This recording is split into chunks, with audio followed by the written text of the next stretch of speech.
ng'akulukusa n'amaziga alaajanidde omulamuzi okumukkiriza agende mu ggwanga lya Buyindi asobole okufuna obujjanjabi olwawozesebwe nga mulamu. So that I can also have sleep like you watch. I'm entitled to do that. Like any other human I'm ready to be tried, but when I'm alive, I'm ready to stand in trial. I'm ready to defend myself. But how am I kept? Finally, you watch. Finally, you watch. And I can always be beyond the man.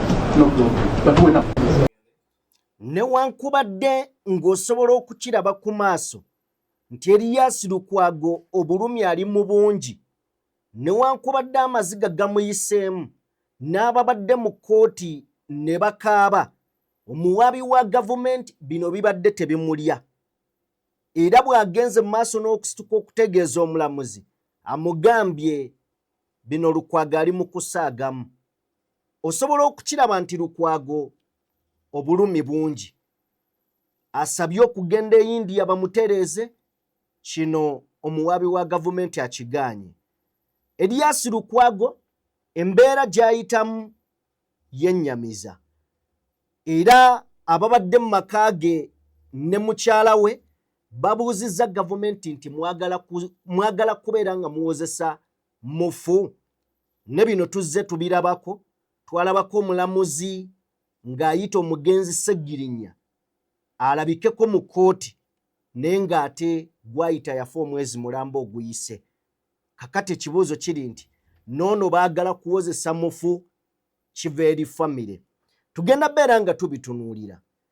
Musajja atwawaliriziddwa okuggyayo piro agireeta agyoleka omulamuzi anti ab'ebyokwerinda baagimuggyako buli kimu ne bakyonoona nga bagamba nti baali bazudde mbu piro gy'ayina erimu akuuma akakwata amaloboozi. Gituweeko. These are the kind of sounds which are in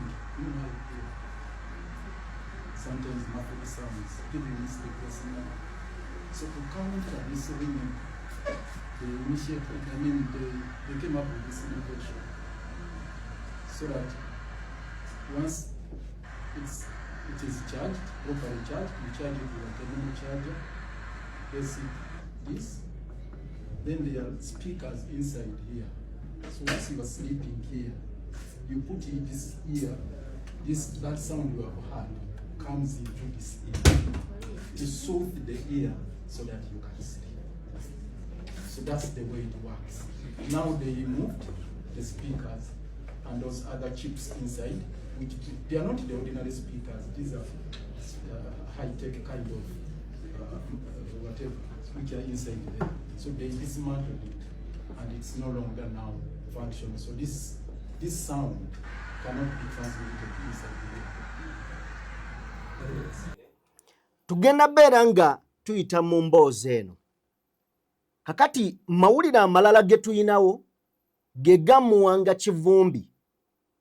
Waliwo conversation ya WhatsApp erabiseeko eteereddwayo Dan Magic. Bw'ebanga ntuufu kyeraliikiriza, bw'ebanga si ntuufu eyagikoze Mukama amusaasire. Tugenda beera nga nayo tutuukawo tugitunuulire. Naye kirina okweraliikiriza, leero abadde alina okulabikako ne banne bwe bamukwata naye mu kkooti. Bonna babaddeyo. Muwanga Kivumbi yatasobodde kulabikako mu kkooti. Naye era omuwaabi wa gavumenti wakati mu butaswala ategeezezza kkooti nti bayise ekiragiro kibakuntumye ekireeta mbonnambiro Muwanga Kivumbi yonna gye yeekwese. Tebamuyita nti abamulina bamuweeyo, wabula ye alaga nti aganye okujja mu kkooti. Munnamateeka wasinzidde okugamba nti tukimanyi bulungi gavumenti yeemulina, kyokka omuwaabi wa gavumenti agamba nti alabikeko mu kkooti. Ekigenda mu maaso kye ki mu musango guno? Tugenda beera nawo nga tutuukawo tusobole okubeera nga tubitunuulira. Ensonga y'Ebola nayo eyongedde okuteekawo ebibuuzo mu paalamenti oluvannyuma lw'amawanga nga America okuteekawo ennaku 30 wakati mu kwekenneenya n'okwetegereza, Dr. Chris Baryomunsi avuddeyo n'ategeeza eggwanga nti olunaku olwaleero omulwadde yekka abadde yasigalawo naye asiibuddwa.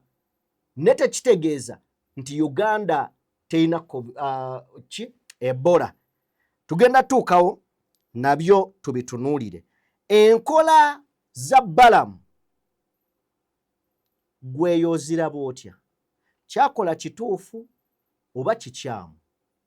Kale nno tugenda tunuulira olutindo olwakolebwa miliyoni 6 nga lwambaawo nga 6 olwo nno olutindo lwa miliyoni 6. Kakati tugenda tuukawo tusobole okubeera nga tubitunuulira. Nzikiriza tukolemu bwe tuti, wabula ky'olina okumanya sirinzekka, ndi ne Farouk Ali okubeera ng'ebigambo tubigamba, katukole bwe tuti tujje tutandikira. DPTV Uganda, Dawn People Television. Weewaawo tubaanirizaako bassebo ne bannyabo, buli omu gy'osinziira okubeera ng'otugoberera, abali mu bitundu by'ensi eby'enjawulo, mwebale nnyo, mwebalire ddala okubeera nga mutwegasseeko. Eno ye DPTV Uganda, tumaze okubeera nga tukkalira ebigambo tubigambe, ebigambo tubyogere, naawe funa ebibeere ng'otuulaawo kumpi osobole okubeera ng'ate owomerwa emboozi. Tugiweereza buli munnayuganda atudde ng'oli mu kugiraba mu kadde kano, tugamba tukutumiddeko nnyo era kyokola kya muwendo, tugamba tojjanga okwo. Vidiyo nno sooka ogituweere like, teweerabira kubeera ng'osubscribing omupya akatwegattako. Farouk Ali katubuuzeeko tujje ebigambo tubitandike. Tukwanirizaako munnamasaka Farouk Ali.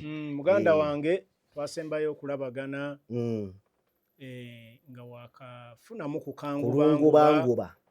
Naye twebaza Mukama emboozi mbadde nkulaba ng'osukuma. Ddoboozi oliwulira. Engamba omukulu oli owokulubiriza akoze omulimu ogw'enjawulo. N'amabaana.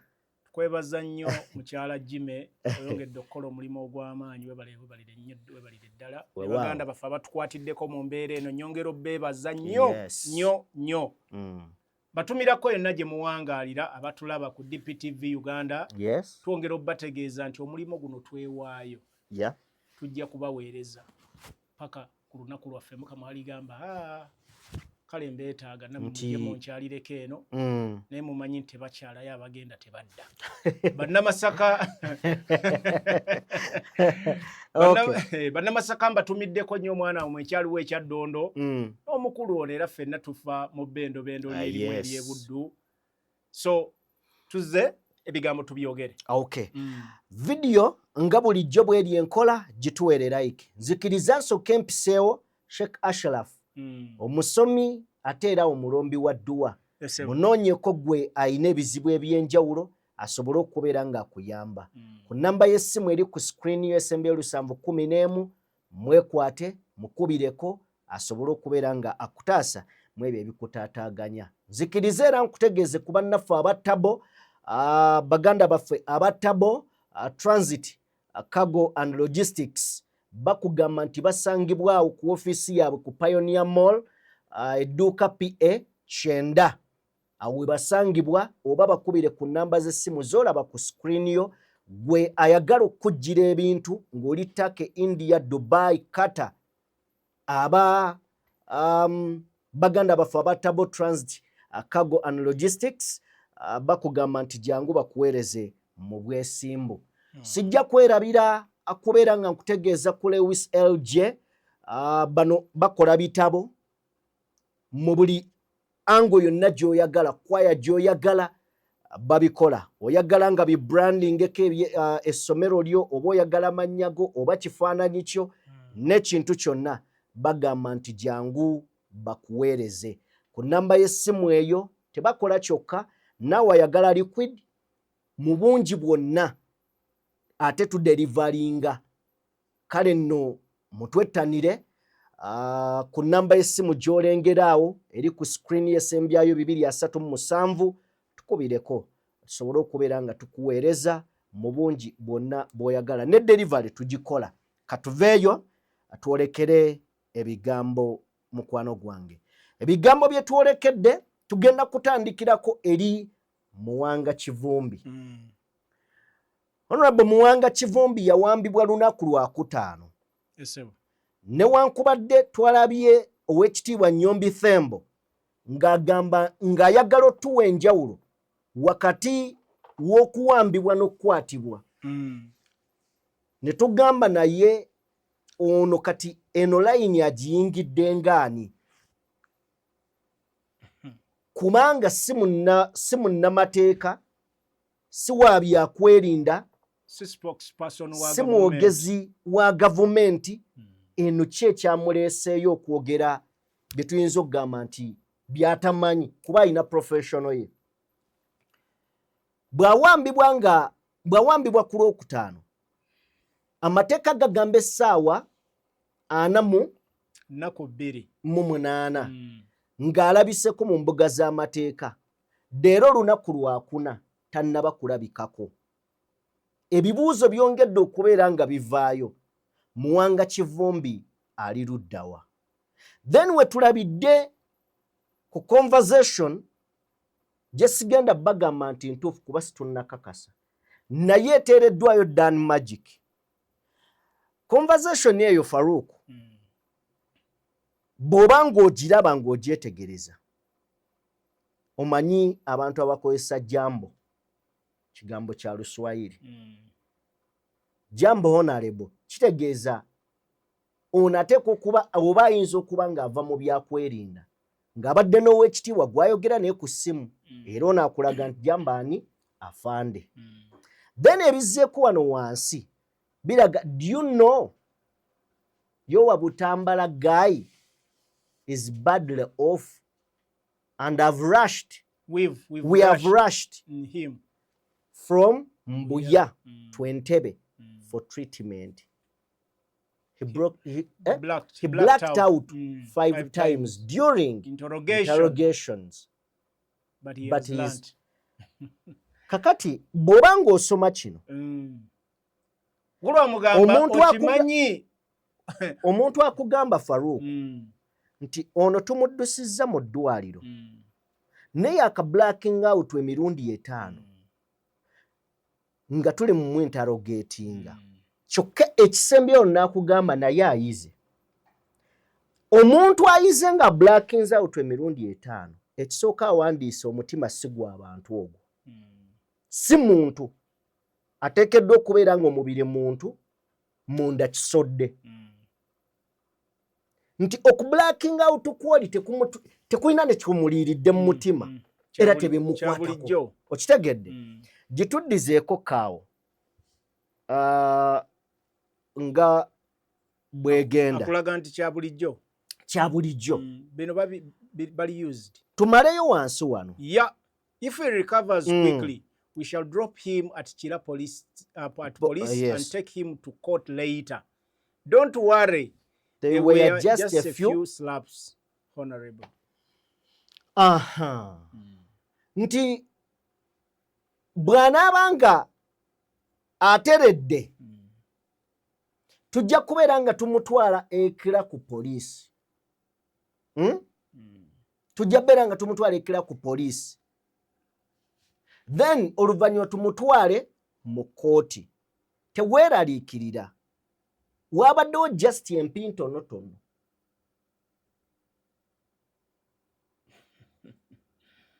Waliwo agenda okuyimirira. Empintonotono ze zizikiza omuntu emirundi 5.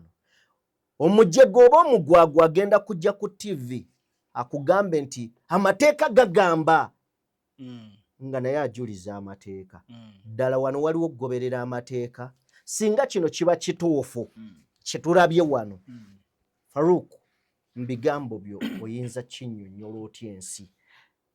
Kakati njagala oddeyo otunulye bulungi statement eyo. It doesn't matter oba ntuufu oba si ntuufu. Naye katusooke tunyule mu kifaananyi tugambe nti kale ntuufu. Kale tugambe ntuufu. Singa eba ntuufu. Omuntu eyakoze conversation ali ku ddaali ya honorable n'afande afande alina information okuva mu bitongole ebikuuma ddembe oba bikwasa amateeka anyumya emboozi ne honorable kunze naawe honorable kyoyo kunze naawe twebuuza oleza honorable kyoyo kakati omuntu ali ku level ya ddaali ya honorable aba asobola okuba n'omukisa ogufuna access to information. Tugambe Honorable His Excellency Robert Kyagulanyi Ssentamu. Nedda. Kisoboka. Tewali muntu nakugamba atuuka ku level evuganya okutwala obuyinza mu ggwanga nga tayina ba allies mu government. Kituufu naye okusinziira ku conversation tasobola kuba Kyagulanyi. Asobola nti okuba. Ate oyagala kuwakana. Nedda okusinziira ku kye bannyonnyola wano. Bano oli kyabadde annyonnyola. Oli agamba, do you know your Butambala guy is badly off? Your Butambala guy. What if his Honorable Kyagulanyi Ssentamu nga bagamba message eyo? Nga kwe kulinkinga. Anti information yeno. Gwe bagibuulira. Muntu wa kitiibwa. Era ali kwaba abakulu ddala. Abo waggulu. Naddala mu kibiina kya NUP. Kiyinza okutegeereka kubanga bw'olaba message eri eyadiriitingiddwa waggulu. Tasukka ku bantu abataano abalina obuyinza mu NUP. Tasukka. Era bw'ebanga Joel Ssennyonyi, Robert Kyagulanyi Ssentamu n'abali awo abeetooloolerwako ensonga. Sebo, Robert Kyagulanyi Ssentamu bakyamuyita honorable. Era yasinga n'okubeera n'erinnya erya honorable gwe basinga oddiyita. Naddala abali eno mu ruling government bamuyita nnyo honorable. Katukiveeko. Saagala nnyo kiremerako. Naye ekifaananyi kye bakusiigira katulambululeko ebigere tubenga ababaddewo ebbanga nga tufuna ebyobufuzi. Muwanga Kivumbi mu biseera bye baamukwatiramu n'embeera gye bamukwatiramu. Bamukwatira ki? Nze naawe twebuuza bamukwatira ki? Bamukwata kubanga ebigambo bye yali ayogedde byali bitiisa gavumenti eri mu buyinza. Tebannavaayo tugamba kyamukwasa. Anti twogera ffe kubanga kikituleetera tukube mu ttooki. Ebigambo byeyogera byabatiisa yagamba we nakoma we ntandikira. Mwami Museveni tugenda mujjako. Ku Monday nkeera ku kitebe kola press conference. Tuwaba abatiisa yadde n'omu ebigambo bijjukira. Bw'abanga omwana alina mu kkomera ssaawa zino nga kamala emyaka 7 babakwatanga bababuuza kiki ekiddako. Kuwagira NUP. Babakwatanga abamachete babakwatanga bababuuza kiki ekiddako. Pulaani B eriwa. Kati Muwanga Kivumbi yavaayo n'akugamba. Muwanga Kivumbi gwe twogerako ye mumyuka president wa NUP. The biggest opposition political party yagala obuyinza obujja ku Mwami Museveni. N'akugamba twagala kubajjako. Ate tugenda kubajjako. Ku Monday nkeera kukola press conference. Njagala okwemu akafaananyi nga gwali mu government. Nga gwe muhoozo yagala kunyakula buyinza. Njagala okwemu akafaananyi. Bakwata abatalina yadde ensonga. Bakwata Edi Mutwe. Jasi Mukuumi. Bakwata Gaddafi jasi kubanga ayogera bwogezi. Kati Muwanga Kivumbi gwe nkubuulira obuyinza abumanyi. Era abadde abuyina era abuyina. Ewatali Robert Kyagulanyi Ssentamu oza Muwanga Kivumbi si atunuulirwa. Simanyi. Simanyi. Okulonda omuntu ali ku level kubanga politics wano mu Uganda atambulira mu Buganda. Ye ntabiro y'ebyobufuzi. Robert Kyagulanyi Ssentamu okulonda Muwanga Kivumbi teyamulonda mu nsobi. Era babuuza Robert Kyagulanyi Ssentamu waatali. Kyovola bwe twava mu kulonda bakwata abamyuka be bonna. Tokijjukira? Kijjukira bulungi. Omanyi lwaki babakwata? Kukakkanya muliro okuva mu regions ez'enjawulo. After mukama waabwe ng'avudde obalowooza bano balina pulaani eddako. Kati Muwanga Kivumbi bwe bamusiba ne bamuteekako emisango gye bamuteekako bwe yavaayo twali tuludde okulaba ebyobufuzi ebyaddala. People had shut up. Abantu baali mmwe bagitaddeko zipu. Mwanga Kivumbi twamulaba ebigambo byeyogera byali bizzemu okuzuukusa masses n'ozziwa essuubi nti wetuli gavumenti ento kyalina essuubi erigijjako. Ate bo ebigendererwa byabwe byali bya kuzikiza abantu butaddamu kwogera kuwa bannayuganda ssuubi nti gavumenti ya Mwami Museveni basobola ogijjako. Y'ensonga lwaki baasiba abantu bonna be walaba after elections. Kati Mwanga Kivumbi yakomyawo vibe eyo. So kati ensonga eno nga tugituukako. Abasajja tulabyeko. Abantu abasinga the high profile politicians ebiseera ebisinga be baba babakutte ne babatochalinga balwawo baleeta mu kamera z'amateeka. Sobola okuwa ekizampo ya Robert Kyagulanyi Ssentamu kwateruka. Ffe bwe bamuleetera mu kkooti nga tulaba ali bubi naye nga abaali bamukutte within the system munda baali batugamba nti yali bulungi awo. Kati yali atya nga tebannamuleeta. Kuba batwala obudde bungi nga bagezaako mutreatinga asobole okubanga asobola okuyimirira ku migga gye twamulaba ali najjo. Nina omwana gwe nalaba yali ani ng'agamba abo abasajja bwe bakukwata bakola byonna ne kye bakakasa nti okuleeta mu kamera bayina eddagala bwe biba biwundu ne bisooka ne biziba. Edimu twamulaba. Omulaga Mutese mu kkooti e Masaka ffe twaliyo.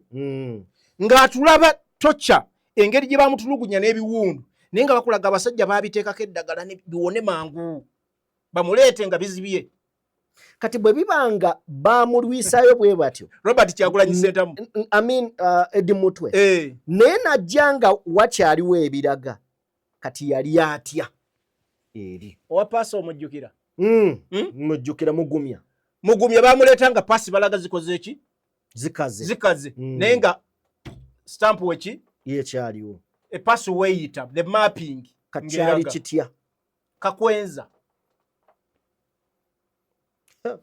Otegedde? So kakati kati Mwanga Kivumbi ffenna tusobola okuteebereza nti waali twagamba musabire Mwanga Kivumbi nti Mwanga Kivumbi gye tutali ayisibwa atya. Lukwago bamukwata within one day because why no breaking a spirit ye okakasa nti singa ateebwa ebigambo bino ayina okubala ebigambo bye nga bwe babadde bakimanaginze. Kabanda yagamba atya kujjako ng'oli naffe. Walaba statement ya Kabanda bulungi nnyo. Okujjako ng'oli ki yagamba Mwanga Kivumbi unless you're with us. Kakati ebyo bikugamba ki nti abaana bonna abakubiddwa abatwaliddwa into those torture chambers tunuulira enkovu ezo. Kakwenza oyo Kakwenza oyo Kakwenza okitegedde oyo Kakwenza yali agenze wa Robert naye oziraba enkovu mpitirivu naye bakulaga nti zaawonye. Otegedde ebiwundu byakoze ki kyali kitya nga bakamukuba kuba baali balinga abayisaawo akambe ate nno tebakusembereza ngalo. Okategedde? So this is my bazituba kati kino kye kirowoozo kyange. Wakati obukambe bwakwatira mu Mwanga Kivumbi ne enkola gye baali bakamuwa mbeera n'okusinziira the previous political leaders be baali bakutte ne tulabako n'ebibakoleddwako tewali munnayuganda atasobola kukuwamu kafaananyi Mwanga Kivumbi kyaliko.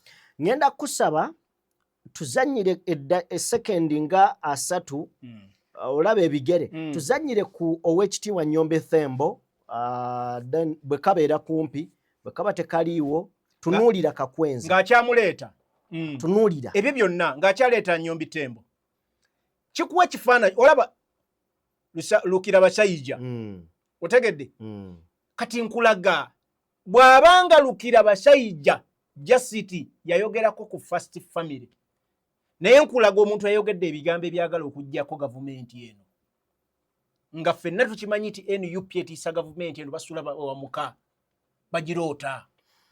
Soko tuwe katambya. Kati Muwanga Kivumbi olowooza ali luddawa? Ali ku Muwanga Kivumbi was not abducted. He was arrested. Ku road block nga police eri wali loga nti bamu abducted. He was arrested.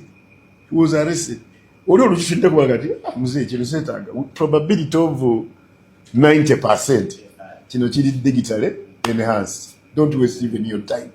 But you can analyze it even further. Naye olaba omuntu already amaze okukola comment si empitirivu biki wakitunuddeko maybe Jimmy ye Nyombi Thembo Minister of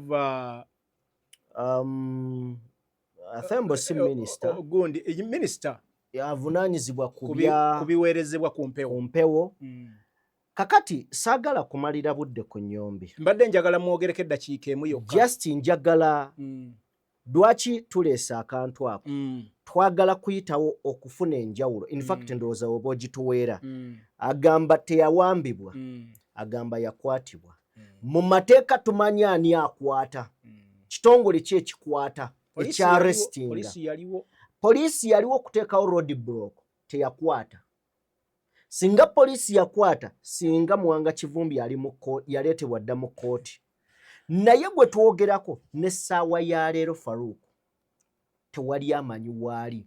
Njagala otuwe dera abadde alina okulabika mu in fact kooti ebadde muyita kugulya omusango gwe bamuweerako bail. Jimmy teeka ligamba n'abaana bonna. Jimmy teeka ligamba omuntu bwe bamukwata kyagambye tebayita okukwata nti bamukwata tebamuwamba bagamba the person has to be taken to known gazetted areas. Ebimanyikiddwa nti abantu basobola okutracinga. Omuntu asobola kukwatibwa from Friday leero lwakuna almost a week n'ogamba poliisi yamukwata bw'aba teyeebuzaabuza twagala mmuyambako tumwawulire abduction na arrest. Lindako katumwawulira abduction ne arrest. Bano tebakola mirimu gya kankuleko ne kano. Nyombi Thembo oyo olunaku lwe baggalawo Nation Media bwe yali alina okukola omulimu gwe. Bwe yali alina okukola muki? Omulimu gwe ogwamu appointingisa. Yagamba tamanyi. Kataze kwogerera ebitali bibye. Like a spokesperson wa bitongole bikuumaddembe. Abasajja batuswaziza. Kakati nga tunaatera okuva ku nsonga ya Muwanga Kivumbi. Dera abadde alina okubeera mu kooti. Ne banne bonna. 26 mu basatu. 22. Abiri mu omu bazze. Muwanga Kivumbi yatalabiseeko.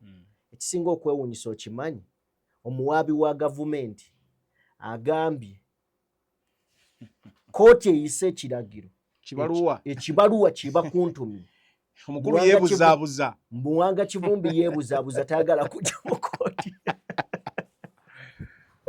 Tayagala kujja mu kooti. Soko tuwe kanso Sam Moyizi. Leero kooti yalagira abowaabirwa bonna bakomewo mu kooti wano ya Butambala 16 wetuukidde olwaleero nga abawaabirwa bonna okuggyako omu Kelvin nga bali ku bail eya High Court. Kelvin prisons bamuleese abalala bonna bavudde waka ne bajja Muwanga Kivumbi. Ekizibu ekiri mu ekyo nti High Court ng'ebayimbula yabagamba nti balina okujja mu kooti eno bakiri mundi gumu buli mwezi okuba apiyaringa kujja kabala bonna tekonabo Muwanga Kivumbi tasobodde kujja wano. Ebiriwo basinga babimanyi okujjako state. Kitwewunyisiza omuwaabi wa gavumenti okujja wano n'agamba nti nno gavumenti temanyi Muwanga Kivumbi gyali era ng'asaba kintu kimu kooti efulumye kiba kuntumye okulaba nti Muwanga Kivumbi aleetebwa bajja mu kooti lwaleetebwa mu kooti ekitwadde kya buvunaanyizibwa kubanga tukyakasa gavumenti yerina Honorable Muwanga Kivumbi kuba nti gavumenti yemu egamba kooti nti efulumya ekibakuntumye. Ekyo kitwewuunyisizza. Ne kooti egaanye okusaba kwa gavumenti okufulumya kibakuntumye eri Muwanga Kivumbi, kubanga tugibuulidde nti ono ali wano ku lwa gavumenti, ate gavumenti yeyakutte Muwanga Kivumbi kubanga poliisi gyakiikirira ye yamukwata empigi, era kuva ku olwo tetuddangamu kumanya gyali. Twesinzidde okugamba nti naye kooti yennyini byetwogera ebikakasa era ebimanyi, neegaana okufulumya kibakuntumye nga kitegeeza obuvunaanyizibwa bwonna okulaba nti ono Muwanga Kivumbi akomawo mu kooti buli mikono gya state. Kale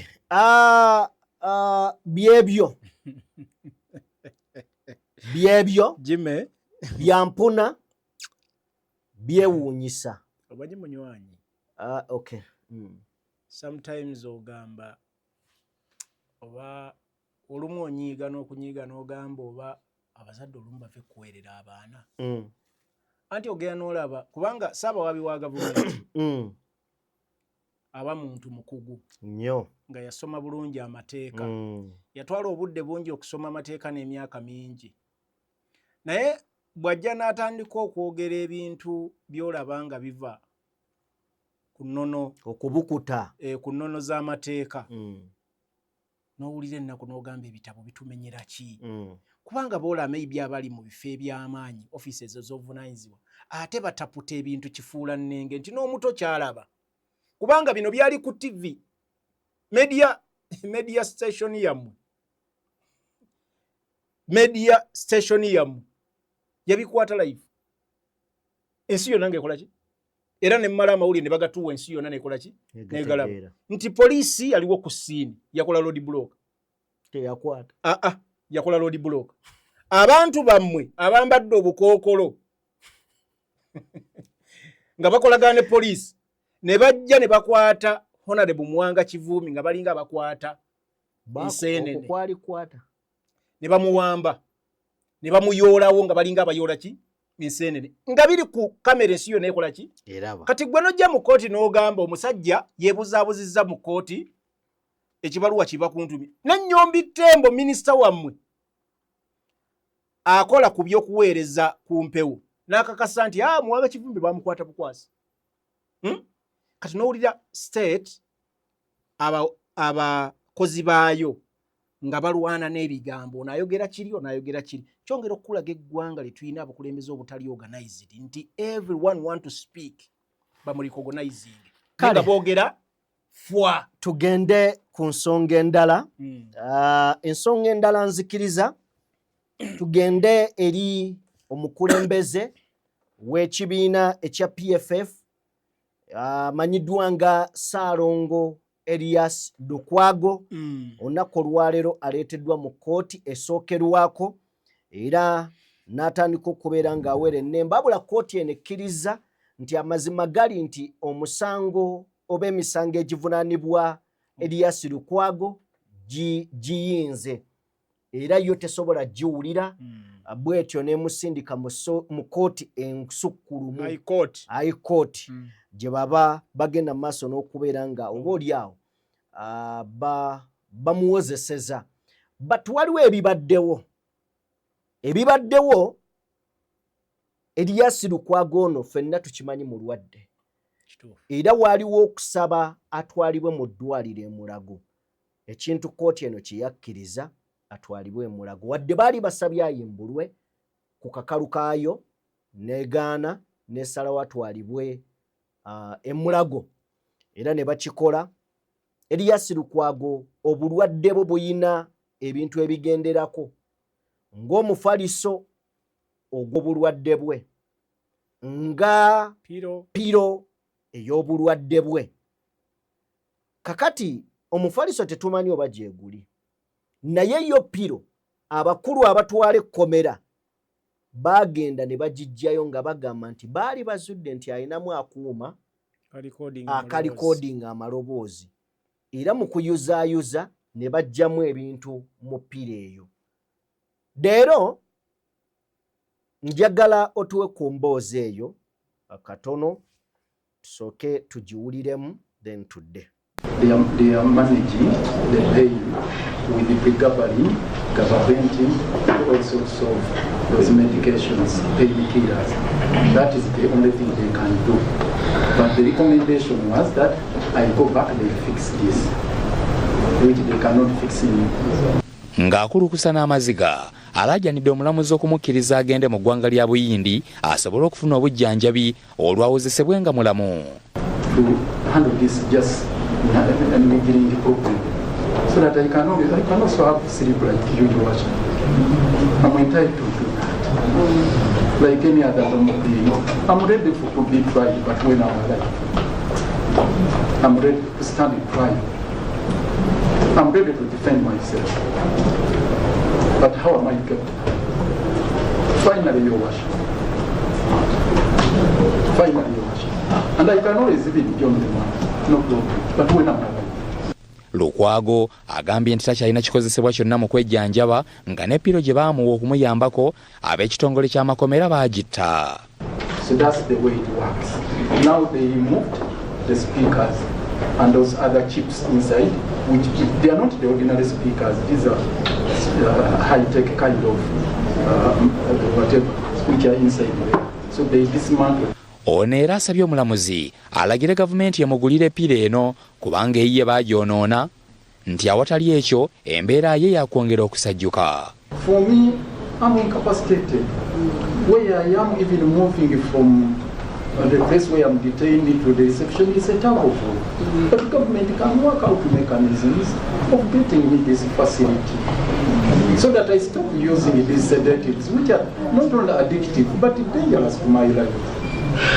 Imagine using sedatives every night. Kyokka omuwabi wa gavumenti amazeeko abantu mu kkooti ebyewungula bw'ategeezezza omulamuzi obutabaako kyakola ku nsonga ezisabiddwa avunaanibwa ne bannamateeka be. That your only role right now, Your Honor, is transferring the file to High Court and any other applications, prayers and orders can be made there. Omulamuzi Basemera akaanyiza n'omuwabi wa gavumenti n'ategeeza Lukwago nga bw'atalinawo kyasobola kukola ku nsonga z'asabye. Eri ewa Muwanga Kivumbi omuwabi wa gavumenti ategeezezza nti ekibaluwa kye bakuntumye ku Muwanga Kivumbi. Muwanga Kivumbi yeebuzaabuza obutagenda mu kkooti. Erias Lukwago mu muwabi wa gavumenti mu byonna Erias Lukwago byayogedde n'obujulizi bwaleese ne munnamateeka we Sseggona byannyonnyodde omulamuzi yo muwabi wa gavumenti talabyemu makulu. Talabyemu yadde akanigguusa. Talabyemu ki makulu. Farouk, mu bufunze mu ddakiika 3 oyogera ki ku kintu ekyo? Ekisooka siri mulamuzi oba siri looya. Naye mu nkola entuufu ya demokrasiya, because bino ebintu babiteeka zino gana masiga demokrasiya kwayimiridde. Mu demokrasiya waliwo abalamuzi we balekera waliwo bwe basala emisango nga babeesinze ku mbeera ubuntu humanity. Thank you. Nti olumu oyinza n'obutakwotinga tteeka nnyo ly'amaanyi naye omulamuzi n'asalawo okusinziira ku mbeera eriwo n'agamba kino kya buntu, the man is dying, kusinziira ku byannyonnyodde Lukwago omulaba ng'obulamu tabuyina. Because Lukwago yaleta report fayiro zonna eziraga obulamu bwe obujjanjabi bwaliko, operations bamukozeeko n'ebirala si byakweka biri yabireeta mu kooti ensi yonna n'ebiraba. Kati abalamuzi ebbanga lyamazeeyo bafunye obudde obukonsalutinga n'amalwaliro ba specialist okuva emulago. Ba specialist ne batuuka n'okugamba the man is a very critical condition. Bamutagenda afuna obujjanjabi gy'alina obufuna India. Naye abali mu musango guno olumuza abalamuzi mbatulira n'empulira n'ennaku gye bali. Otegedde? Because balinga abaleetebwa ku gun point nti gwe olina okutuula mu musango guno era gw'ojja ogusalawo n'ebyokwogera bye bino.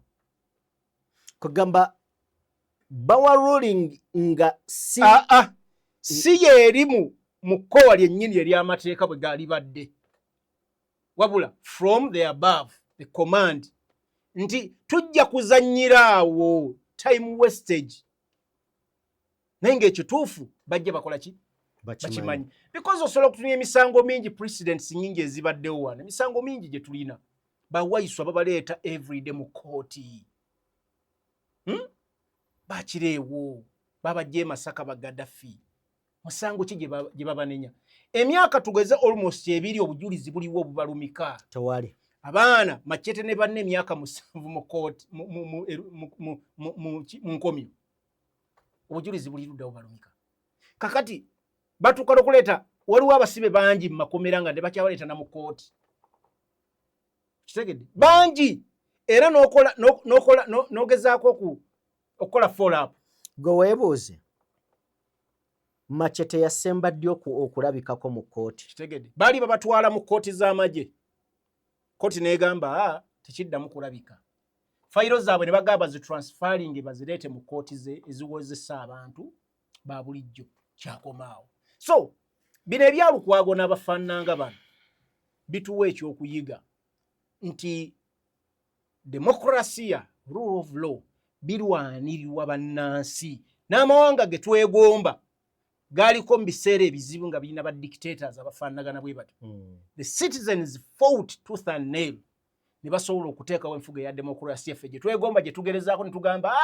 eno mu America bakola bati eno bakola bati mu Ghana bakola bati South Africa bakola bati byaliwo konga enfuga mbi nnyo n'okusinga wano so Ugandans have to raise up twogeze eddoboozi eryawamu jime ekiri ewamu nno leero kiri ku opposition bwe kubanga okola n'aba NRM oli comfortable ogamba ate bitukwatako time is going to come kino kiri atabaala neyasigadde wakakikola ki ekyogenda kubanga kesi eri kugwe ng'olina mu kibiina kya NRM bakusibe nga betulabye bangi abali mu NRM bakoze eki babasibye bakazinda manyi myaka gye yakamala mu komera ekisuka mu 10 plus waliwo ne bana abaatugamba mbu Kastanza sinnabeera victim bakule sobore bali wano kitegedde anyway kale so rule of law erina okuba fought by every citizen it doesn't matter which political party you are affiliated to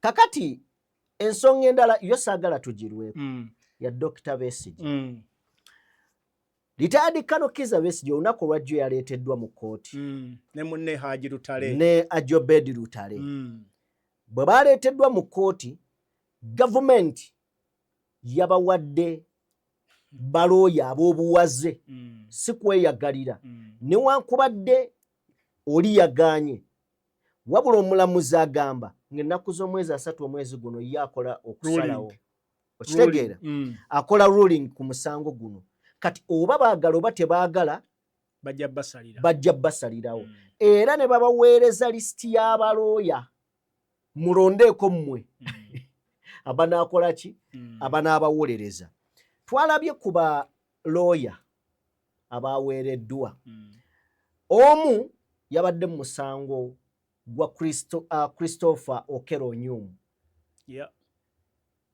gwe yabadde awolereza ali kugwa mada in fact bamusalidde gwa kufa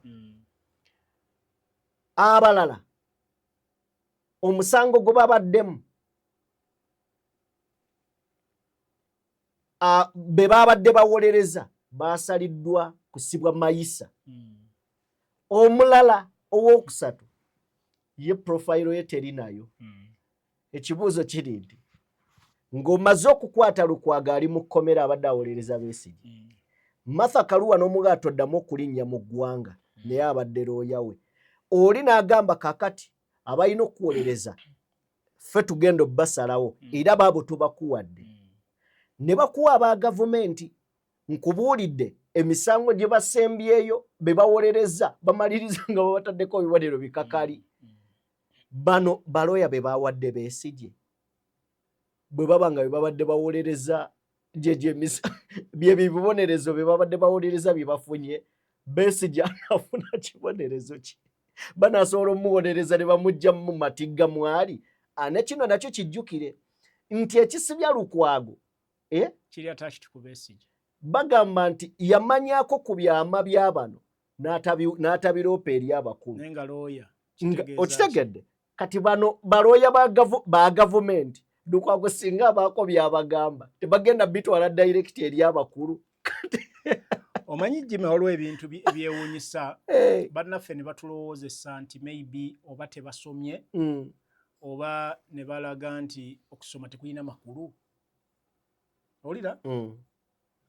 Etteeka ligamba ki? Gavumenti ewaayo balooya ku muntu atalina busobozi kwefunira balooya. Yes. That's automatic tekirina kuteesebwako kulala ago mazima n'ebirala. Besigye omusango gwe yayungula balooya more than 50. Yes. 50 nga mu Uganda bakulembera Erias Lukwago. Ku gundi ku level nene yonna overall Martha Karua. Okitegedde? Kitegeeza omuntu asobola okuyungula ba lawyers 50 plus. Ayina obusobozi. Kitegedde? Waddembe okufuna ba lawyer bakola ki? Bayagala. Kitegeeza kasito omujjako omutemako ba lawyer babasobola omuwolereza. Kitegeeza automatically oba amala ddo musingisa omusango. Naye amateeka kye gagamba democracy bwategeeza. Kitegedde? Sagala nnyo kukirwako naye nkuwadde gundi. Nti omuntu asobola okuleeta ba lawyers abasukka 50. Bayimire musango gwe. N'otandika obba mujjako. N'oleeta ababo. Etteeka ligamba nti omuntu ali ku level ya Dr. Kizza Besigye ba lawyer abasobola. Ekyokubiri musango ki?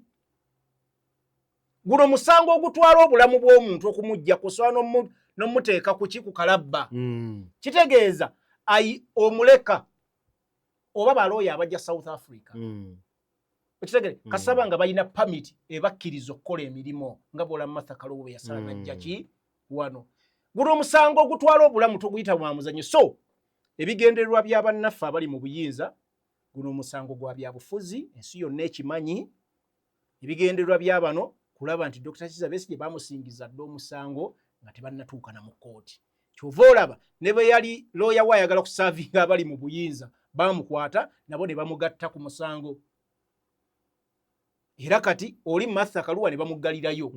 So bino byabufuzi ebigenze waggulu nti biraze nti bannaffe batyoboola enfuga ey'amateeka era byongera okulaga nti essiga eddamuzi liri under compromisation, liri compromised, lyawambibwa, liri ku ntoli za muntu omu Mwai Museveni ne banne. Kale ogamba otya gwe munnayuganda ali eyo kwena ensonga ya Besigye? Of course nezo zonna zetugezezaako okubeera nga tukuteera ku mmeeza oba nga tukuwa awo. Nzikiriza ndowooza tusooke tugende tukozese eddakiika 3 eri Minisita Baramu Barugahara. Baramu ye minisita wa local government era ennaku zino ali mu mawulire ebitagambika. Ye ne Justin Nammere bali mukola omulimu abamu gwe bagamba nti gwa muwendo, abalala gwe bagamba nti bakisusizza. Twalabyeko we yagenze we basima toy, in fact we bazimba akayumba nenga wayina okubeerawo toy tewali kinnya nenga aliwo budget yali 70 million Uganda 73 milioni 73. Then twalabye Baramu ekiro ekikesezza ndowooza olwaleero nga agenze mu ddwaliro Embaale yabaguddeko kiro. Era abamu bannayuganda ne bagamba ne kakati Baramu awatuufu wa waagwa. Tayingiridde eyo ye tooyi eyawemmenta obukadde 73. Kakati waliwo olutindo luno lwambaawo lwawemmenta ensimbi za Uganda emiliyoni 6. Lwerwo olutindo emiliyoni 6. waliwo olutindo wano lwetwakola ne Morgan dwalirwa ab'amagye be baluzimba lwawemmenta miliyoni mmeka 3 luliko obuwanvu ki olwa miliyoni 6 gwakukoola byako akaliko embaawo ezo miliyoni 6 bazimanyi okitegedde kati njagala Farouk otubuulire kikyamu kibbala mu kyakola na kituufu kikyakola gwe ebintu nga bw'obiraba kozi bannayuganda ku social media bakubagana empa buli omu ayogera kike gwe obiraba otya bannayuganda just banyiivu eri gavumenti eno ne omwami nga Balambarugahara ng'omuntu maybe alina abamuyinako obusungu bangi kulaba gavumenti gy'asaavinga n'empeewo etajawewetamu omukulu gwe balowooza nti abanyigiriza naye mu kifaananyi ky'obuweereza local government eyina emirimu mingi era zino referral hospitals eziri mu districts azivunaanyizibwako nnyo era enkolagana ye yawa report ezaali badde ziweebwa kubanga Minister of Health Balamu akolagana nnyo ye rutindo lw'obuweereza bwonna obwa districts ne baministers bonna okitegedde bw'ojja kusanga Minister of ow'enguudo ajja kuba akolagana direct ne Minister Balamu wa transport ow'ebyenjigiriza ow'ebyobujjanjabi by'obulamu bonna bajja kuba bakolagana naye direct kubanga sente ezigenda mu local government yazirondoola okitegedde ye mukama waabwe asookerwako kakati zino ministries zonna ziteekayo sente nga ziyita mu local government ya Honorable Balambarugahara so Balambarugahara ye kalondoozi wa sente zonna yes n'enkola y'emirimu ezigenda ku districts okuva ku ero C1 paka ku Magombola paka ku district byonna bivunaanyizibwa ku Balamu kati district ozimanyi ziyina obujjanjabi ziyina ebyenguudo amazzi byonna bigwa under Balamu's docket nyina kyensoose waggulu kyenkugambye nti abantu bamuyinako obusungu gavumenti gy'asaavinga bannayuganda bagamba abamu bagamba si gwe balonda si yafuga ogitegeera ebyo byonna atembeeta omukulu anyigiriza abantu atyobodde eddembe ly'omuntu byonna bituufu naye bwe tudda mu kifaananyi ky'emirimu I want to assure you Balamu kyakola kyalina okukola enjawulo eriwo nti akisussa n'ayagala okufuna amawulire amangi ababbi anaabalwanyisa ekibuuzo kiri wakati wange naawe kubanga ababbi abamu basiima amakanda balinga abali mu famire zaabwe tebakwatibwako eno ye gavumenti kitulabye ababbi ng'omubbi alina amaanyi okusinga ne minisita kitegedde ng'omubbi alina amaanyi okusinga nani ne minisita ng'era omubbi aboggola minisita ne yeewumbako nadde emabbali so ate tebibaddeewo just within a short period of time bino waliwo abantu abali mu gavumenti eno ababbi nga bannantagambwako betuze tugamba benze kugaba the big sharks nga baminisita baweereddwa ebifo ne bajja ne batiisatiisaamu awo dakiika 2 ogenda okulaba abadde minisita ali active n'awotoka n'azimeera era obwo obubbi bwa ssente bugenze bukola ki bukula si yasoose Balamu okujja okutiisatiisa owulira kubanga baminisita bangi babaddewo ne balaga nti bajja kuba magezi oyo Chris Rafairo Magezi yalayira agamba buli abadde omubbi ajja kiraba naye taamu ye nga Minister of Local Government abasajja babba ssente abasajja bakola ki babba ssente so kale Balambarugahara bwe giba mirimu gyalina okukola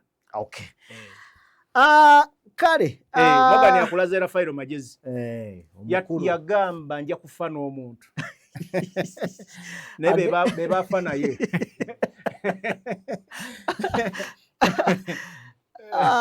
Kale ndowooza tuggalewoko ne endwadde eya in fact ndowooza nga tetunaggalawo nga tetunagenda ku eyo leero ndabyeko ku kiwandiiko in fact ku post Robert Kyagulanyi Ssentamu gy'akoze simanyi oba ogirabyeko ebadde eya Washington Post abadde ategeereza nti Washington Post yatadde ku nninga abakulu mu gavumenti ya America okureviewinga enkolagana yaayo ne Uganda ku nsonga y'eddembe ly'obuntu wakati mu kutunuulira ekibba bululu ekyaliwo n'okutulugunyizibwa okwagenda mu maaso mu kalulu okwo. Bannayuganda bawadde endowooza ez'enjawulo nga bagamba America eveeyo eyambe eggwanga n'ebirala ebigwa mu kkowe eryo. Simanyi Farouk oba oyina ekyokwogerako awo oba tugende ku nsonga eno. Ensonga eyo tujja kujja tugitunuleko mu kifaananyi kigazi kuba nsonga nnene ya human rights. Tujja kujja tugiteeko mu kifaananyi kinene nga bwe twatunuulira ensonga ya Amnesty. Tujja gitunulako mu kifaananyi kigazi. Okay, ndowooza tugende ku mboozi yaffe egenda okuggalawo wabula tubeebaza mwenna abakyatambula naffe kyemukola kya muwendo tugamba nti temujjanga okwo video mugituweere like temwerabira kubeera nga ate musubscribinga. Farouk abantu batwagala. Kituufu. Farouk abantu batwagala. Nakwera omwami oli wamulaba atulabira mu gundi mu kantu. Mu kagundi ke watunda accessories w'essimu. Kamala okunoonyeza erinnya. Omwami oyo nga bw'omunoonya ojja ogenda mutubuulira tumutumireko omulenzi oyo. Omulenzi oyo yampa challenge. Abantu batulaba. Abantu batwagala kyenjagala. Era sayidi z'ennakiwoga eyo n'ebuvuma. Nzize nfuna obubaka abantu bateekawo ebizindaalo ne bafulumya ne TV. Abantu ne beerolera programu zino. Mwebale nnyo bannaffe. Bannaye mwebale nnyo mwebalire ddala. Naffe tweyama obutabaswaza okusigala nga tubawo ebyo byennyini ebinaawoomera amatu gammwe. Omwami oyo ava ssebo omukulu oli Luwero's Finest. Ava Luwero. Oyagala kuwakanamu? Sijja. Ava gye bayita Butanza Luwero. Wow. Nga wakaveewo obulenzi. Omukulu ono bamuyita Alex. Era yaŋŋamba nze Alex omulabi wa DPTV Lukulwe. Kumacha emisana ekiro n'akawungeeza. Alex yatukwatira akatanja. Yaŋŋamba kumacha emisana n'akawungeeza. Naŋŋamba ndabira nnyo Sajjime ne Luwero's Finest content creator Kalida Lumogan Case. Byonna n'abiwandiika. 256. Adai. Timbagala nnyo emboozi n'amawulire eno nze mbayita ba Mr. Informers.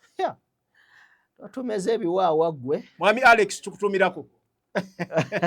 Sebo avawo omukulu oyo. Tukutumiddeko. Era sebo abantu beeruweero Morgan bali proud nnyo gyali. Nnyo. Naye twabategeeza nti twagala mu bajja kutumusayininge tumutwale ebuddu.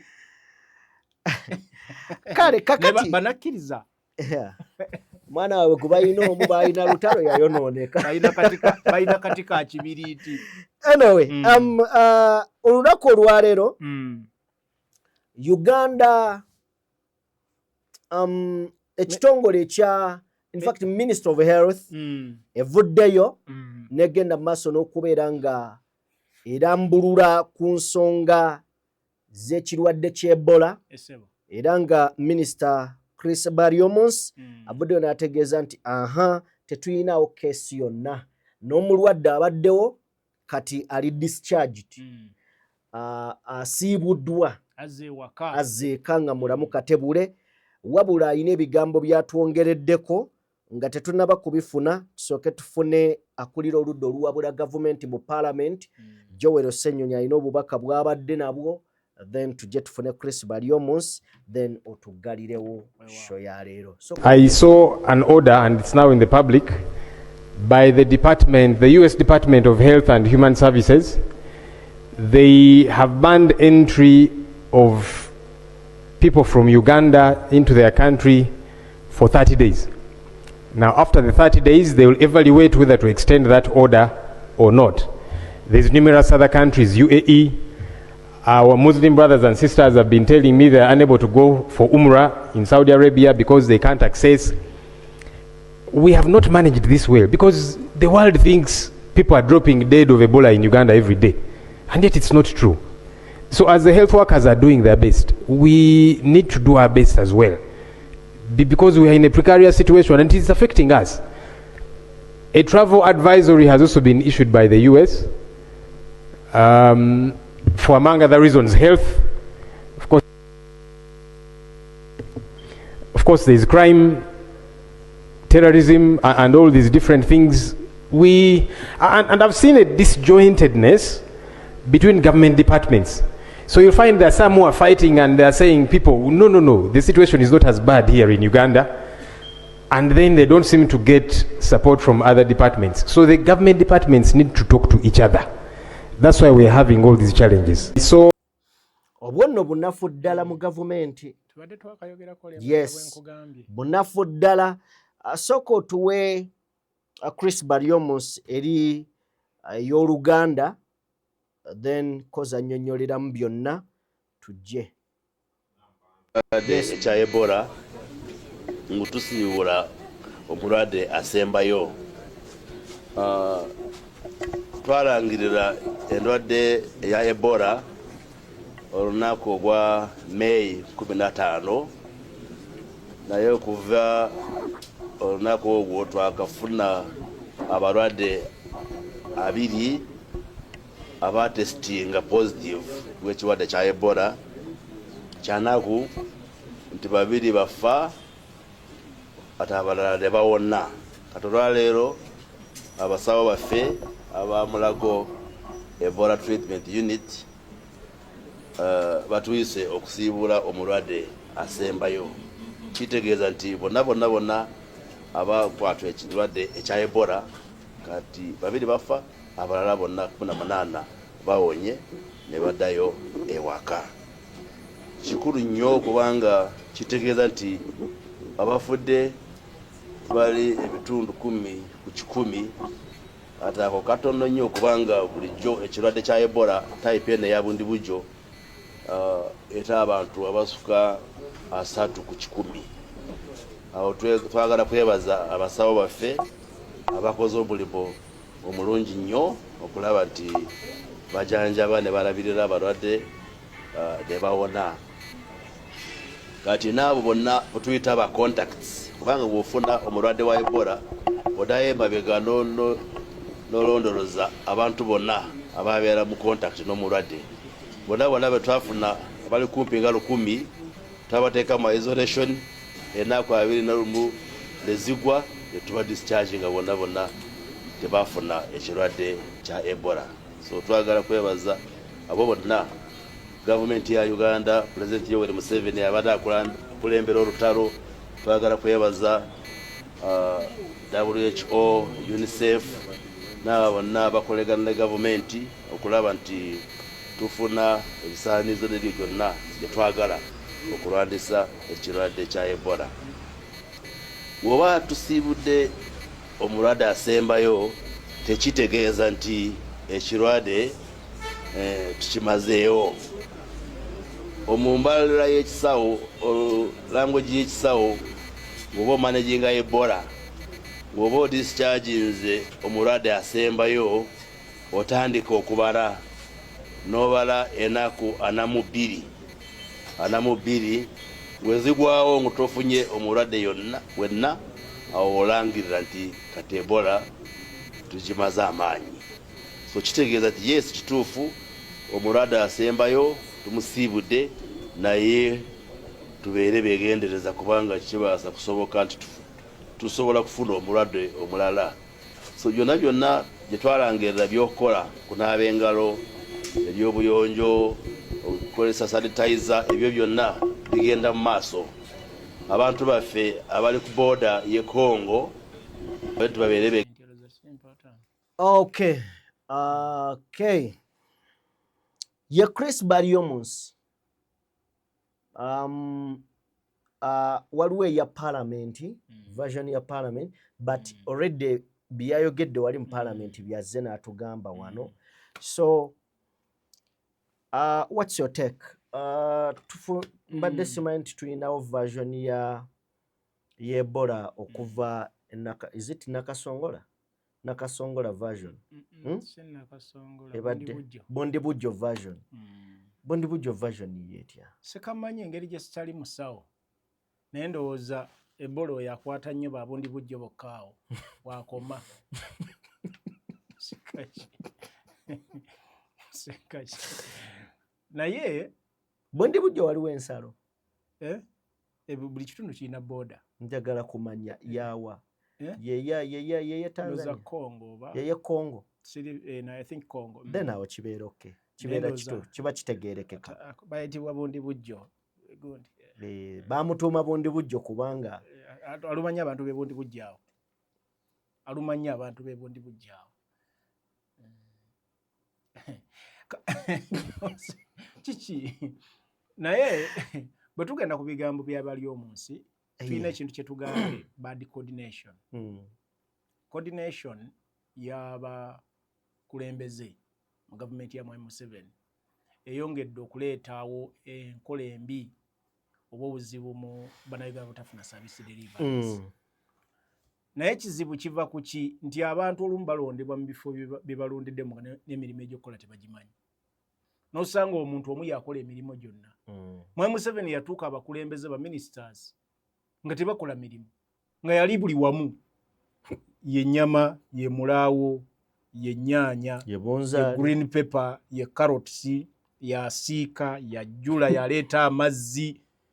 Buli kimu ntegeeza n'akatale okukaggulawo ku kitundu Mwai Museveni yagenda. Kati ba ministers nabeera nga bali idle. Ze yali abalaka lukajja. Si leero lwokka ebbanga lyonna. Kituufu ne ku luno kyasukka. Kaakati nga tava na mu nkuba. You find ministers nga bafuna ssente za bwereere ate nga appointinga bangi batalina ne bye bakola. N'osanga taxpayers money agenze mu byetategereka. So kino ekintu ky'Ebola bannaffe abamu ndowooza bali comfortable bali mu mirimu gyabwe bo balya ssente because bino ebintu zino gundi endwadde ezijja bafulumya budget. Kati waliwo mu sisimu waliwo n'abataagala bulwadde bugambe nti buweddewo.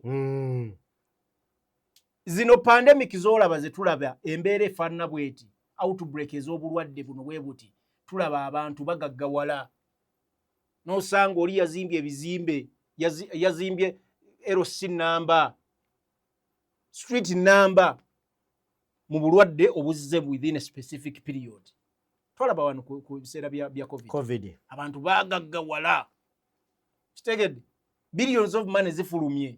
Kati mu mbeera eno osanga eyo mu ministry abantu bakontradictinga balwanagana. Bwe munagamba nti omulwadde asembe yagize ate kiki. Mu ggwanga eririmu obuli bw'enguzi obubbi bwa ssente bino bisuubira. Era bano abantu kinnoomu bo tebafa ku kigendererwa ekinene eky'eggwanga nti oba eggwanga lifiirwa emisolo oba kiki. They don't care as long as a group of people bo bakwata ne bafuna ssente mu nsawo zaabwe ne bagenda ne beegaggawaza. So bino birina okulwanibwako ennyo okulaba nga systems zikola.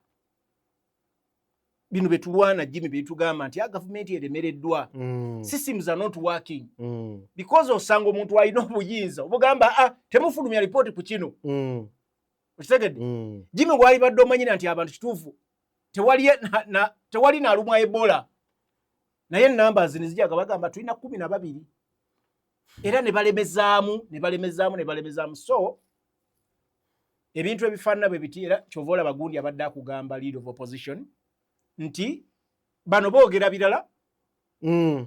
Naye ate amawanga gataddeko sanctions oba restrictions 30 days. N'omukulu atugamba we shall count the 21 days today mutu counting 21 days ennaku 42 era tujja kuba tulangiriddwa free. Naye amawanga amalala gakugamba tubataddeko era go ennaku 3 bwe ziggwako bajja kutunulamu bano banaaba bamaze okulangirira. So birireko ebibuuzo binene mu bantu ba business people n'abantu abakola ki abatravelinga nti coordination n'empeereza ya information flow ebulamu. Kale Tetujja kusukkako wano. Twagala kubeebaza mwenna abatambula naffe. Mwebale nnyo, mwebalire ddala okubeera nga mutwekuumirako, mwebale kutwagala, mwebale kutugoberera. Eno ye DPTV Uganda, yenze Sajjime. Mbadde ne Farouk Ali, Morgan abadde ku mapeesa era yabadde ku lenzi. Katonda omulungi ow'ekisa abatuweere bye mutwagaliza. Mubeere bulungi, mweraba.